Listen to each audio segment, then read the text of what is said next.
Good morning, students. First of all, I congratulate you on being promoted to your next class. You all might have got the information shared by the government. Today, in the morning, also one bit of information shared by our respected Prime Minister of India, that we have to lit lamps at 9 p.m. on 5th of April, the coming Sunday. In this way, informations are shared among all.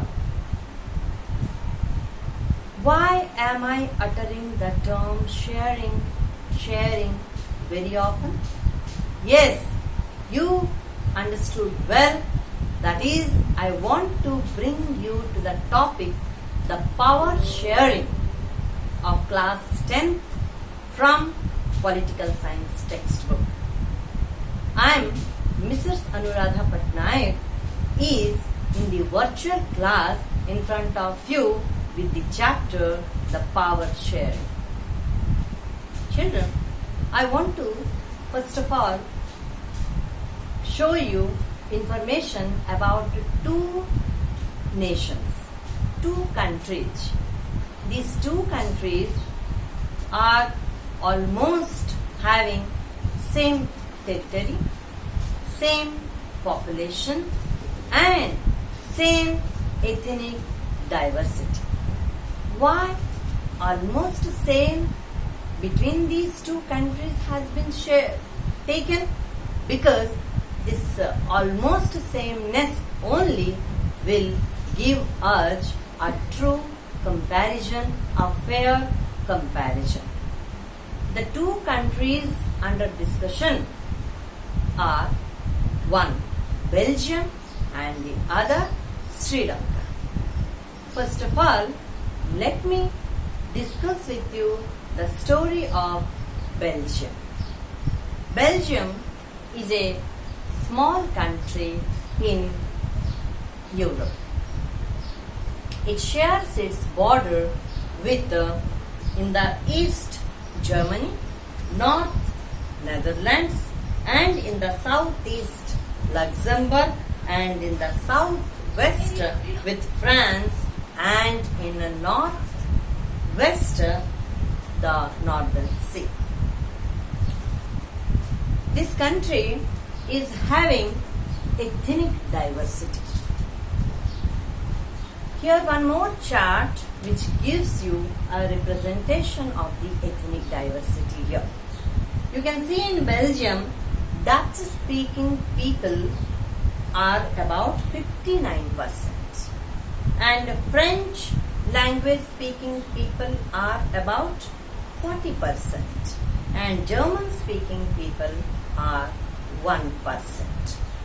From this chart, you can conclude that it is the Dutch speaking people are in majority in the country.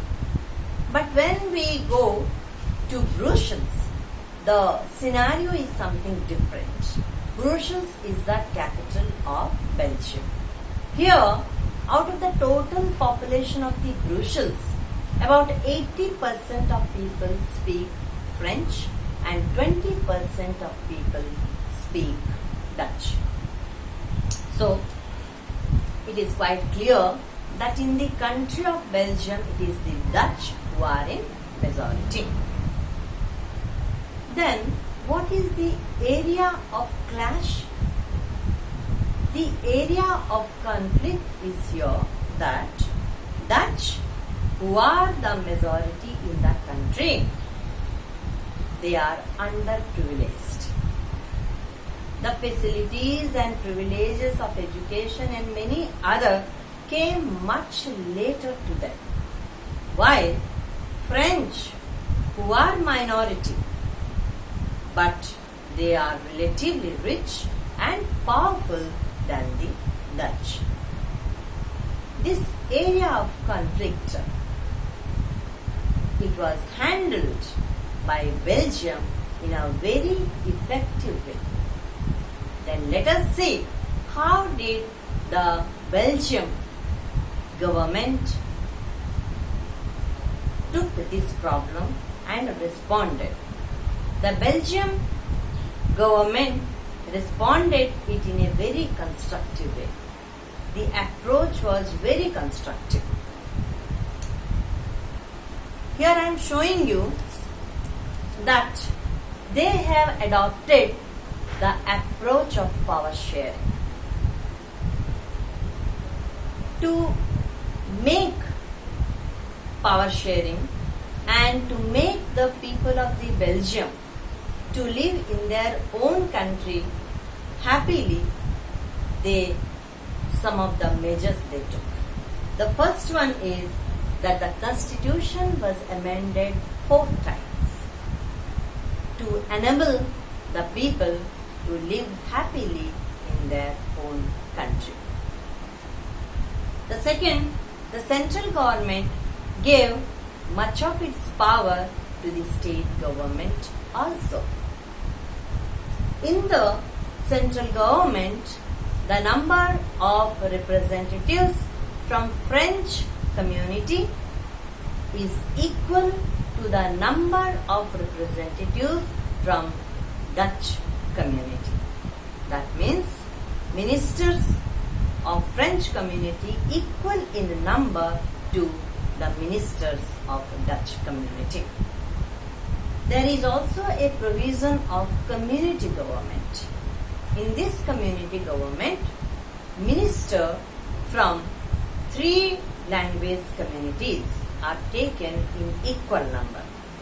One from German speaking community, one from Dutch speaking community, and one from French speaking community. And this community government will deal with the issues related to language, culture, and the subjects of their interest.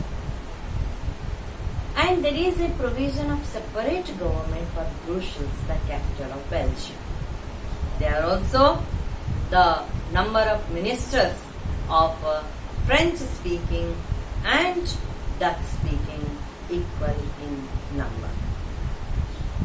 This shows that the leaders of Belgium have adopted a method of absorption, a method of power sharing, and they have absorbed the diversity. In this way, the Belgium become one of the ideal country in Europe. Now let us see the story of Sri Lanka. Students, as you all know, Sri Lanka is an island country in the Southeast Asia in Indian Ocean. This is also having diverse ethnic communities. Here you can say, in this flow chart you can see Sri Lanka, where Sinhala speaking people lives about 74%. 74% of people are Sinhala speakers, and about 18% of people are Tamil speakers, and 7% of people are Christians. Among these Christians, both Sinhala or Tamils, they are Christians.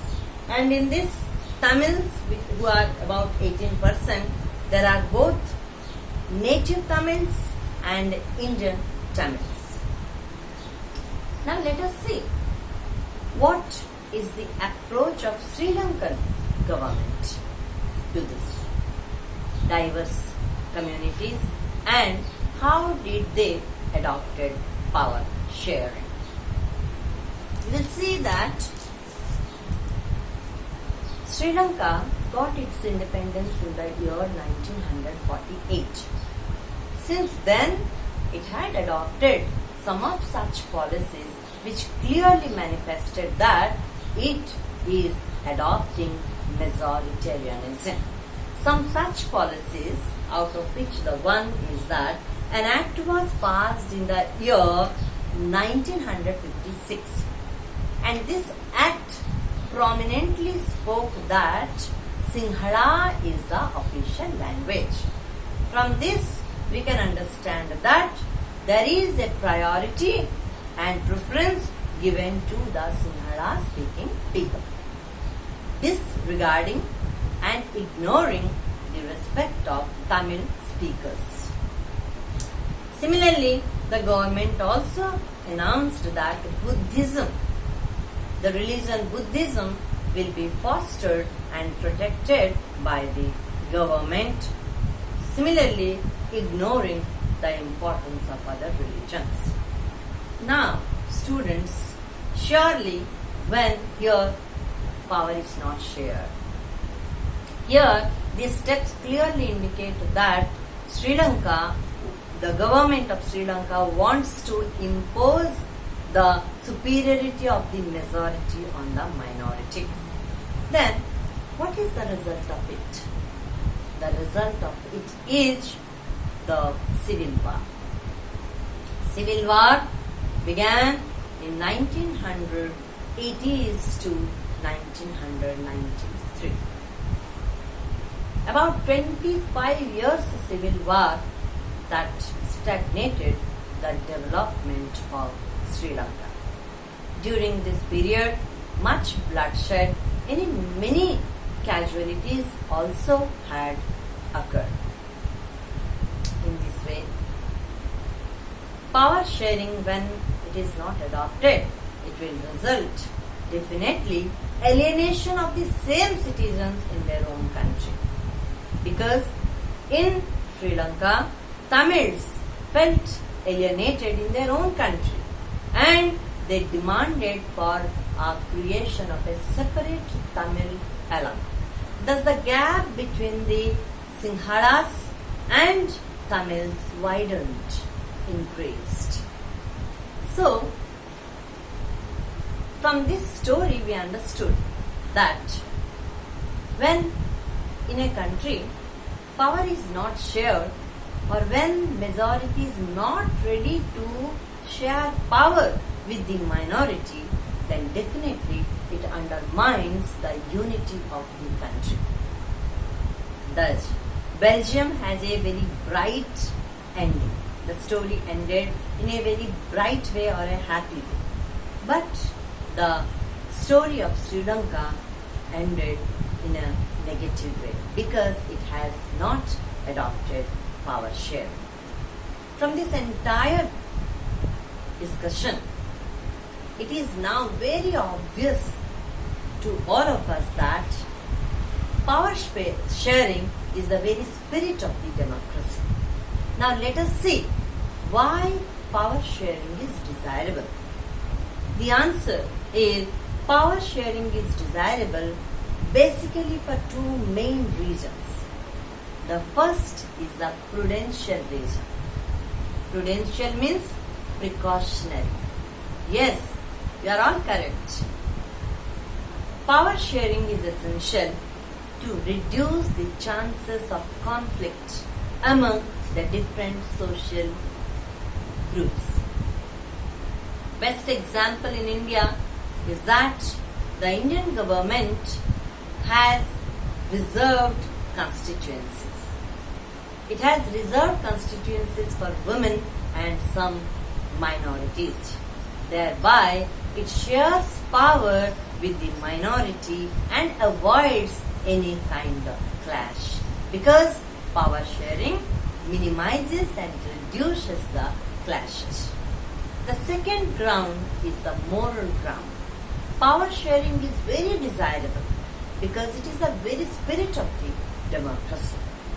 Because in a democracy, people are having full right and authority to know on what form or what ground they are governed.